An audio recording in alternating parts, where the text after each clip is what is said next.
Hola, ¿qué tal? En este video mis compañeros y yo vamos a hablarles sobre las fuerzas intermoleculares.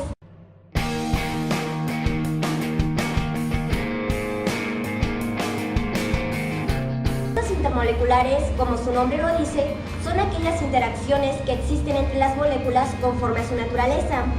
Estas a su vez se clasifican en interacciones de Van der Waals, fuerzas ion-dipolo y puente de hidrógeno. Las interacciones de Van der Waals se dividen a su vez en dipolo-dipolo, dipolo-dipolo inducido y dispersión. Las interacciones dipolo-dipolo se observan entre un dipolo positivo de una molécula polar con un dipolo negativo de otra. En los enlaces covalentes polares, el átomo con mayor electronegatividad atrae los electrones entre sí, formando un dipolo negativo.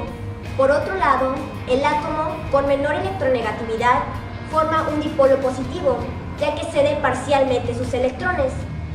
Un ejemplo claro de ello es el agua que bebemos a diario. En un vaso de agua podemos encontrar este tipo de interacciones, como lo podemos observar aquí, que hay dos moléculas de agua y las atracciones electrostáticas que hay entre cargas contrarias, como aquí lo observamos, se le llama dipolo-dipolo.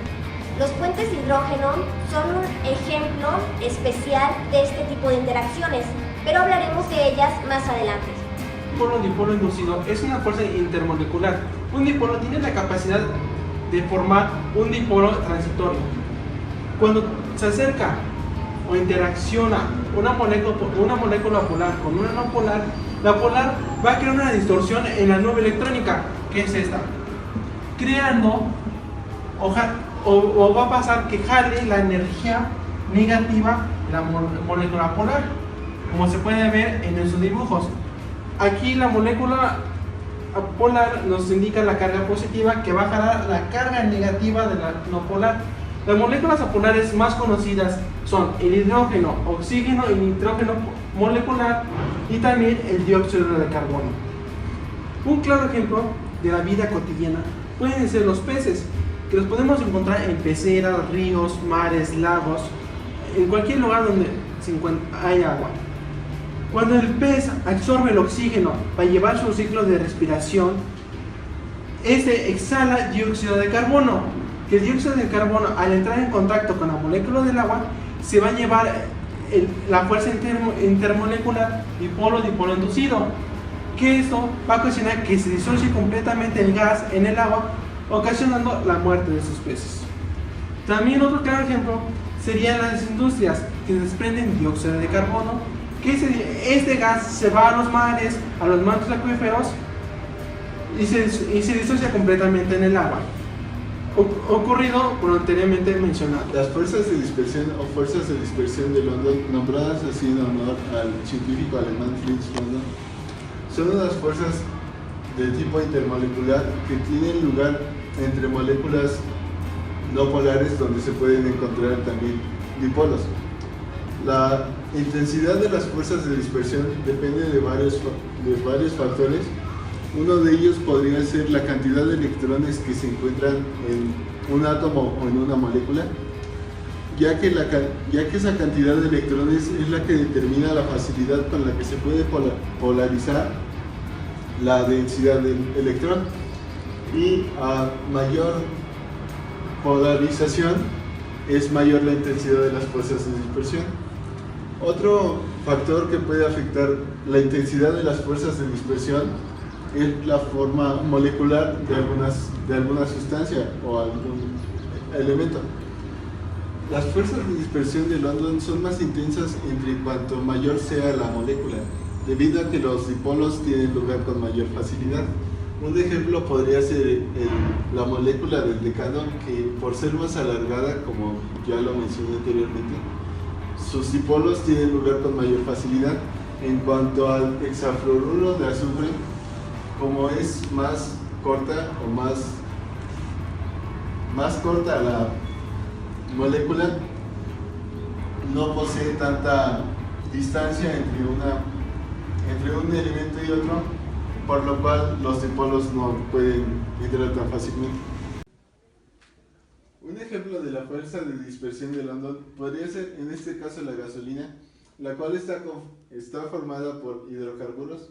En este caso, esta molécula es un octano, en la cual sus electrones giran proporcionalmente entre la molécula, haciendo que ésta sea una molécula no polar, dado que no tiene cargas.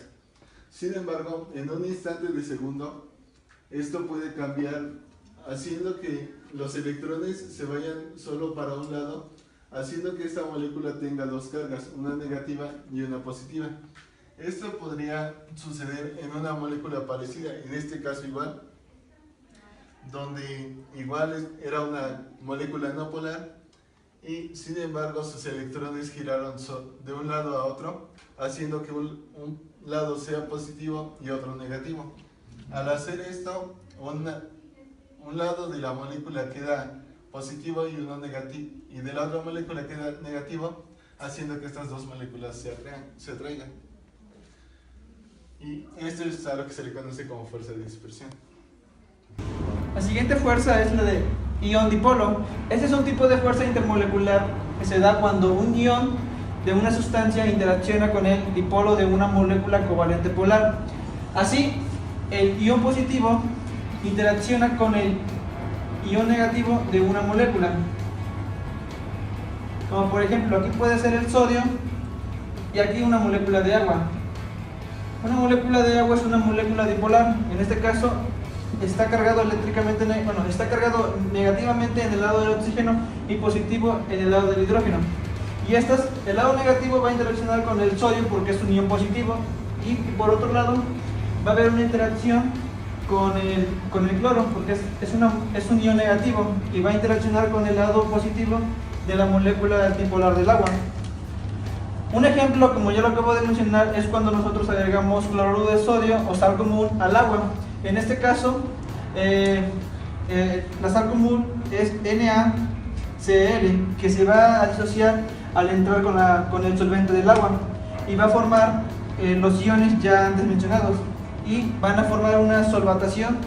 El puente de hidrógeno es un enlace particular muy similar al dipolo-dipolo. Este está formado por la unión de dos átomos electronegativos como el oxígeno, el nitrógeno y el flúor, unidos a un átomo de hidrógeno.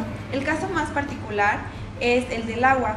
Esta está formada por moléculas de un átomo de oxígeno y dos de hidrógeno. Estas moléculas se unen por medio del hidrógeno y el oxígeno. Es ahí la similitud del dipolo-dipolo. Estos enlaces, al formarse y al romperse con facilidad, permiten la movilidad del agua. A altas temperaturas, estos enlaces se llegan a romper, provocando la ebullición del agua. A muy bajas temperaturas, estos enlaces suelen ser muy estables, lo que provocan la creación del hielo. Bueno, compañeros, es así como damos por concluido este trabajo. Como lo mencionamos durante el transcurso del video, en nuestra vida cotidiana se presentan estas fuerzas intermoleculares en absolutamente todo lo que utilizamos, pues todo está conformado por moléculas. Esperamos que haya sido de su agrado este video y gracias por su atención.